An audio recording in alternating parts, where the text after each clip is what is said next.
साथियों नमस्कार। YouTube channel पर आपका हार्दिक स्वागत और अभिनंदन है। साथियों, एक अरसे बाद आपसे मुखातिब हूँ एक किताब की समीक्षा लेकर। इस बीच बहुत काव्य गोष्ठियों और कवि सम्मेलनों में जाना हुआ। कुछ साहित्यकार मित्रों ने काफ़ी अपनी पुस्तकें भेंट की। इस वक्त मुझे एक किताब मेरे हाथ में है, पिछले 2 दिन से मैं उसको पढ़ रहा था। एक हिंदी देवनागरी में गज़ल संग्रह आया है, आओ खुशी तलाश करें। तो सोचा उसके बारे में जो मेरे जज्बात हैं, जो मेरे ख्यालात हैं, वो आप सबके साथ उस पुस्तक की समीक्षा के रूप में साझा करूं।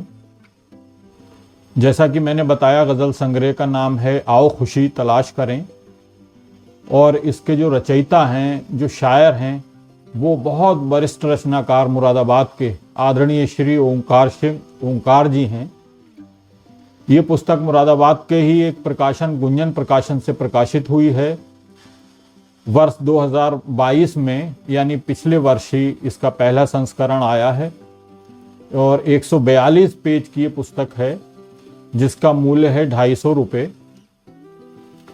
साथियों, हम सब जानते हैं कि काव्य की विभिन्न विधाओं में रचनाकार, सृजनकार, कवि अपने विचारों की अभिव्यक्ति करके समाज को लाभान्वित कर रहे हैं। जहाँ एक ओर गीत की कोमल भावनाएं लोगों को अपनी ओर आकर्षित कर रही हैं, लोगों के दिलो दिमाग पर छा रही हैं, वहीं हम देखते हैं कि कवि सम्मेलनों में अक्सर मैंने देखा है कि जो 2 पंक्तियों का दोहा होता है, उसकी मारक क्षमता भी बहुत लोगों को लुभा रही है। और हम सब वाकिफ़ हैं कि इसी दरमियान फ़ारसी, अरबी और उर्दू से होती हुई एक विधा गज़ल के नाम से हिंदी में भी प्रविष्ट हुई है और आज हिंदी में भी लोगों के सिर चढ़कर गज़ल का जादू बोल रहा है। तो गज़ल विधा में हिंदी में ख़ास तौर से जो रचनाएं अब देखने में आ रही हैं, उससे मैं निश्चित तौर पे ये कह सकता हूँ कि हिंदी में भी, देवनागरी हिंदी में भी गज़ल का भविष्य बहुत उज्जवल है। जो रचनाकार हिंदी में ख़ास तौर से बहुत आसान सी भाषा में गज़लों को लेकर तलाश करते हैं, मैं समझता हूँ उन सब की तलाश आओ खुशी तलाश करें। ये जो गज़ल संग्रह आदरणीय श्री ओंकार जी का आया है, इस पर आकर निश्चित ही समाप्त होगी। उनका जो ये गज़ल संग्रह है एक बहुत बड़ी आशा जगाता है हिंदी देवनागरी में गज़ल को लेकर। इसका शीर्षक ही, जैसे मैंने कहा कि नाम आओ खुशी तलाश करें, यही हमें इसको पढ़ने की प्रेरणा देता है, एक जिज्ञासा सी जगाता है। इतना सार्थक, इतना अच्छा शीर्षक जो उन्होंने रखा है अपनी पुस्तक का, अपनी किताब की जो शीर्षक है, इसको ही सार्थक करते हुए ओंकार जी ने देखिए कितने अच्छे अच्छे अशार कहे हैं। मैं कुछ अशार उनके आपको पढ़कर सुनाता हूँ कि गमों के बीच में आओ खुशी तलाश करें, गमों के बीच में आओ खुशी तलाश करें, अंधेरे चीर कर हम रोशनी तलाश करें, अंधेरे चीर कर हम रोशनी तलाश करें। एक कितना आशा का संदेश, मन में आशा का संचार करता हुआ ये शेर आदरणीय ओंकार जी का है। फिर आगे वो कहते हैं कि दिल अपना शोर से दुनिया के आज ऊब गया, दिल अपना शोर से दुनिया के आज ऊब गया, चलो जहाँ भी मिले खामोशी तलाश करें, चलो जहाँ भी मिले खामोशी तलाश करें। वास्तव में हम इतने शोर व गुल के बीच जीवन व्यतीत कर रहे हैं कि हर आदमी को चैन, सुकून और खामोशी की तलाश महसूस होने लगती है। तो ये शेर बड़ी संजीदगी के साथ इसी बात को बयान कर रहा है कि दिल अपना शोर से दुनिया के आज ऊब गया, चलो जहाँ भी मिले खामोशी तलाश करें। गज़ल में, जैसा कि गज़ल का शाब्दिक अर्थ है महबूबा से बात करना, औरतों से गुफ्तगू करना, तो इसी रिवायती रंग में तो गज़ल में बहुत कुछ कहा जा चुका है। अब ज़रूरत है गज़ल में आम आदमी के खून पसीने की बात हो, जन सरोकार की बात हो, तो वास्तव में ये हो भी रहा है अब।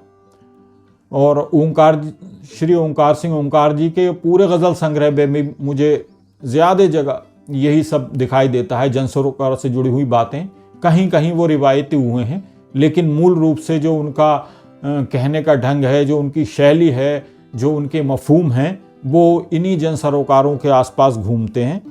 वो अपने इस बात को उन्होंने अपने एक शेर में आगे बढ़ाया है और आह्वान भी किया है नए शायरों का, नए कहने वालों का, जो हमें चिंतन को प्रेरित करता है। हमारे चिंतन की धारा को मोड़ने के लिए भी ये बड़ा काम का शेर है। ये देखें, उन्होंने एक शेर में आह्वान किया है कि शेर हुस्नो इश्क पर तो कह चुके कितने मगर, शेर हुस्नो इश्क पर तो कह चुके कितने मगर, शायरो कुछ और भी है शायरी के नाम पर, शायरो कुछ और भी है शायरी के नाम पर। तो ये एक संदेश छुपा है इस शेर में कि गज़ल के पैरहन में अब और क्या क्या चीज़ें होनी चाहिए, गज़ल की विषय वस्तु में अब और क्या क्या चीज़ें होनी चाहिए, ये इसके प्रति सचेत करता है हमें। उनकी गज़लों को मैंने बार बार पढ़ा और मेरे पसंदीदा हिंदी गज़लकारों में शुमार है श्री ओंकार सिंह ओंकार जी का। मैंने बहुत शिद्दत से उनकी सभी गज़लें पढ़ी हैं। यूँ तो जैसे मैंने पहले भी अर्ज़ किया कि कुछ रिवायती रंग भी है उनकी शायरी में, लेकिन अधिकांश गज़लें श्री ओंकार सिंह ओंकार जी की जदीदियत का ही आईनादार हैं। उनके अशार में हमें प्रेम, सद्भाव, आम इंसान के अधिकार और नैतिक मूल्यों की ज़बरदस्त पैरोकारी देखने को मिल जाती है। ये आम आदमी को ना प्रभावित करें, इसके पीछे कोई कारण नहीं हो सकता। देखें, कुछ अशार इसी पहलू से, इसी धरातल से, इसी ज़मीन से उनकी गज़लों के, एक जगह वो कहते हैं कि प्रेम का संदेश लेकर आ रही मेरी गज़ल, प्रेम का संदेश लेकर आ रही मेरी गज़ल, इसलिए सबके दिलों को भा रही मेरी गज़ल, इसलिए सबके दिलों को भा रही मेरी गज़ल। निश्चित तौर पे अगर कुछ प्रेम का, कुछ भाईचारे का संदेश है किसी कविता में, किसी शेर में, किसी गज़ल में, तो निश्चित तौर पे जनमानस को वो भाएगी। आओ देखिए समरसता के भाव की, कौमी एकता के भाव की, सद्भावनाओं की बात की कैसी इस शेर में उन्होंने अक्कासी की है कि आओ सब ईद की खुशियों को मना लें मिलकर, आओ सब ईद की खुशियों को मना लें मिलकर, और दिवाली भी मिलजुल के मना ली जाए, और दिवाली भी मिलजुल के मना ली जाए। कितनी अच्छी कामना है सद्भावना की।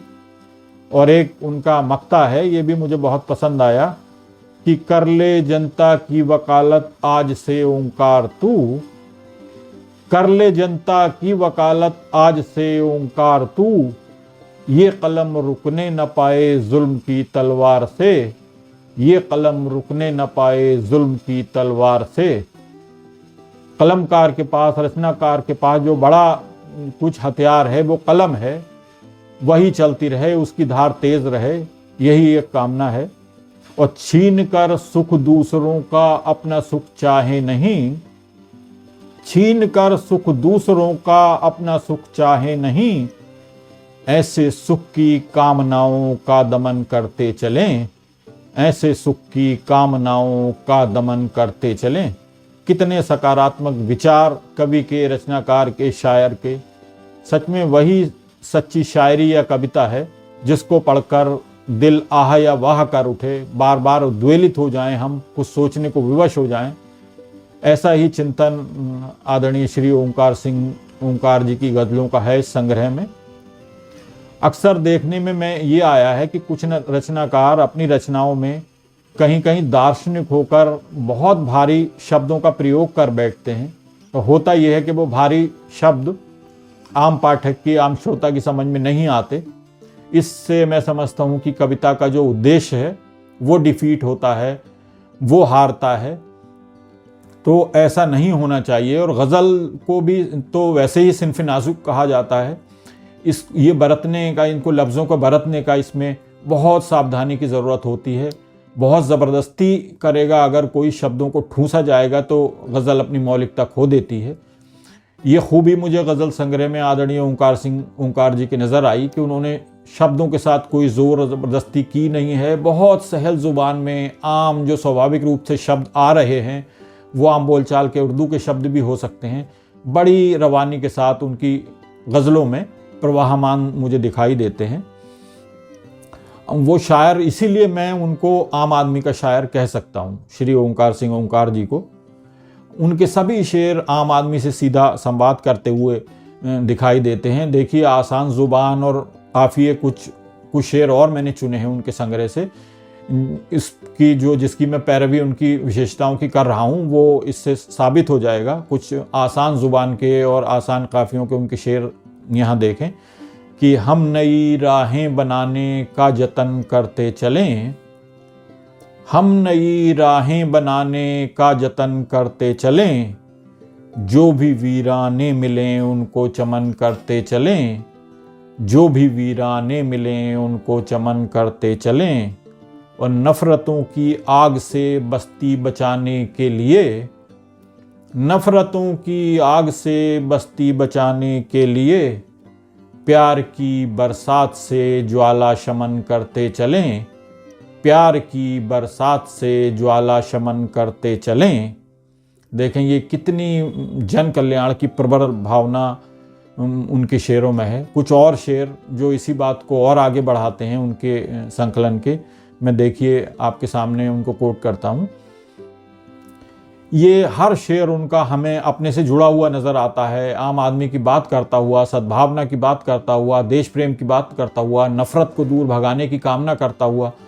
तो यही सच्ची शायरी है, यही सच्ची कविता है ये। और देखें कुछ शेर कि बस्ती बस्ती हमें ज्ञान के दीप जलाने हैं, बस्ती बस्ती हमें ज्ञान के दीप जलाने हैं, हर बस्ती से सभी अंधेरे दूर भगाने हैं, हर बस्ती से सभी अंधेरे दूर भगाने हैं। और मिले सभी को सुख सुविधा सब शोषण मुक्त रहें। देखें कितनी अच्छी कामना है इस शेर में कि मिले सभी को सुख सुविधा सब शोषण मुक्त रहें, धरती पर मुस्कानों के अंबार लगाने हैं, धरती पर मुस्कानों के अंबार लगाने हैं। काश हम दुखों से ऊब चुके हों, परेशानियां हमारे से छट जाएं और धरती पर मुस्कानों के अंबार लग जाएं तो धरती स्वर्ग हो जाए। धन्य है वो कवि जिसने ऐसी कामना की है, अपनी रचनाओं में इतने अच्छे अच्छे जज्बात को पेबस्त किया है। उनके शेरों को सुनकर, उनके शेरों को पढ़कर दिल बाग बाग करता है। अक्सर गद्य में तो हम सीधे सीधे बात कहते हैं, परंतु जो कविता में कविता अच्छी तभी बनती है जब अगर हम कुछ बातें बिंबों के जरिए, प्रतीकों के माध्यम से कोई बात कही जाए, और वो बात ज्यादा प्रभाव छोड़ती है। कविता में बिंब और प्रतीकों के जरिए अगर बात कही जाए तो वो ज्यादा असर छोड़ती है। मैंने देखा जब उनकी गज़लों को पढ़ा, श्री ओंकार जी की, तो उन्होंने जगह जगह भौरा और फूल प्रतीकों का बड़ी खूबी से अपने अशआर में इस्तेमाल किया है। देखें कुछ शेर उसी से मैं आपके सामने भी रख रहा हूँ। प्रतीकों के माध्यम से बहुत बड़ी बात कह देना, गहरी बात कह देना, ये कविता की खूबी होती है और ये कौशल को दर्शाती है कवि या शायर के। उनके कुछ शेर हैं कि जिसमें हर रंग के फूलों की महक हो शामिल, जिसमें हर रंग के फूलों की महक हो शामिल, ऐसे फूलों से ही महफिल ये सजा ली जाए, ऐसे फूलों से ही महफिल ये सजा ली जाए। और एक मक्ता भी उनका देखें, कभी ओंकार गुलशन में हमारे देख तू आकर, कभी ओंकार गुलशन में हमारे देख तू आकर, खुशी के फूल गुलशन में बहुत हमने खिलाए हैं, खुशी के फूल गुलशन में बहुत हमने खिलाए हैं। और एक शेर ये भी देखें कि काश दिल की बगिया में भौरा भी कोई होता, काश दिल की बगिया में भौरा भी कोई होता, फूल फूल खिल उठता हर कली निखर जाती, फूल फूल खिल उठता हर कली निखर जाती। मैंने देखा कि अधिकांश गज़लों में श्री ओंकार जी ने अपने तखल्लुस को बड़ी खूबी के साथ इस्तेमाल किया है। आमतौर से कई बार ऐसा होता है कि जो तखल्लुस होता है कवि या शायर का वो फिट नहीं होता बहर या मीटर के हिसाब से, तो शेर ही कह के आदमी छोड़ देता है शायर या कवि। लेकिन उन्होंने बहुत खूबी से ओंकार जो उनका तखल्लुस है उसको बहुत खूबी से इस्तेमाल किया है अपनी गज़लों में। ये उनकी उस्तादी है, उनके कौशल को दर्शाती है ये बात। जैसा मैंने आपसे पहले भी अर्ज़ किया कि उनकी गज़लें जदीदियत का आईनादार हैं, लेकिन ओंकार जी ने रिवायत का दामन भी नहीं छोड़ा है। उनका एक शेर, रिवायती शेर ये है, देखें कितना अच्छा शेर है कि एक नज़र भर देखना उनका शरारत से मुझे, एक नज़र भर देखना उनका शरारत से मुझे, इतना ही काफ़ी था मुझको गुदगुदाने के लिए, इतना ही काफ़ी था मुझको गुदगुदाने के लिए। बहुत साफ सुथरा एक रिवायती शेर, ये मैंने आपके सामने कोट किया। मुख्तसर ये कि ओंकार जी की गज़लें नैतिकता, सांप्रदायिक सौहार्द, पर्यावरण, प्रकृति चित्रण और तमाम जो हमारे आसपास ज्वलंत विषय हैं उनको लेकर कही गई हैं, जो हमें बार बार झकझोरती हैं। आपकी गज़लों में जो फसाहत, सलासत देखने को मिलती है वो नए गज़ल कहने वालों के लिए एक प्रेरणा हो सकती है। उनसे नए गज़ल कहने वाले बहुत कुछ प्रेरणा ले सकते हैं और इस बात का गुमान ख़त्म हो सकता है, उस बात का जो लोगों को एक वहम सा है कि उर्दू के या अरबी फ़ारसी के भारी भारी लफ्ज़ों को ठूस कर ही गज़ल कही जा सकती है, वो भ्रांत धारणा उनकी टूट जाएगी अगर इस गज़ल संग्रह को पढ़ेंगे। जहाँ तक समीक्षात्मक टिप्पणी की बात है, मैं महसूस करता हूँ कि जो बड़े गज़लकार हैं या उस्तादों की श्रेणी में आते हैं वो ज़रूर कुछ जगह उसमें गज़लों में काफ़ियों को लेकर या तकाबुल रतीफ़ या और चीज़ें जैसे होती तनाफुर वगैरह उसको लेकर थोड़ी मुख्तलिफ राय कहीं कहीं रख सकते हैं, परंतु आसान ज़ुबान में कही गई ओंकार सिंह जी की ये गज़लें भाव और शिल्प की दृष्टि से बहुत प्रभावित करती हैं, इसमें कोई शक और शुबहा की गुंजाइश नहीं है। अब यूँ तो हर रचनाकार की पूरी कोशिश रहती है कि उसका जो संकलन छप के आए, उसका जो मजमूआ छप के आए, उसमें प्रूफ वगैरह की कोई गलतियां ना हो, लेकिन फिर भी कई बार ऐसा होता है कुछ चीज़ें हमारे नियंत्रण से बाहर चली जाती हैं, पब्लिशर के पास जाकर भी तो कुछ अक्सर गलतियां छूट जाती हैं ये प्रूफ की। ये किताब भी इसका बाद मैं नहीं कह सकता, परंतु कुल मिलाकर ये गज़ल संग्रह बहुत अच्छा है, आम आदमी की समझ में आने वाला है। ज़रूर मैं आप सबसे आग्रह करूंगा कि आदरणीय श्री ओंकार सिंह ओंकार जी का ये जो गज़ल संग्रह हिंदी देवनागरी में आया है, आओ खुशी तलाश करें, इसको आप मंगवाएं और ज़रूर पढ़ें। और मैं निश्चित तौर पे दावा करता हूं कि आपको पसंद आएगा, आप इससे प्रेरित होंगे, आपका चिंतन विकसित होगा। अंत में मैं श्री ओंकार सिंह ओंकार जी के दीर्घायु होने की कामना करता हूं ताकि भविष्य में उनके और अच्छे गज़ल संकलन हमें देखने को मिलें, मंजर आम पर आएँ, ताकि साहित्य सृजन के ज़रिए वो समाज की सेवा करते रहें। फ़िलहाल इस गज़ल संग्रह की समीक्षा के बारे में इतना ही, और मैं फिर हमेशा की तरह आपसे यही अनुरोध करूँगा कि आप चैनल पर आएँ, अच्छी कविता शायरी में दिलचस्पी रखते हैं तो चैनल को कृपया सब्सक्राइब ज़रूर करें, और ऐसे ही अच्छे साहित्य में रुचि रखने वाले अपने दोस्तों को भी फॉरवर्ड और शेयर ज़रूर करें। तब तक के लिए नमस्कार। अगला वीडियो कविता शायरी या किसी अच्छे शायर की किताब की समीक्षा के साथ लेकर मैं फिर से हाजिर होऊंगा। नमस्कार, धन्यवाद।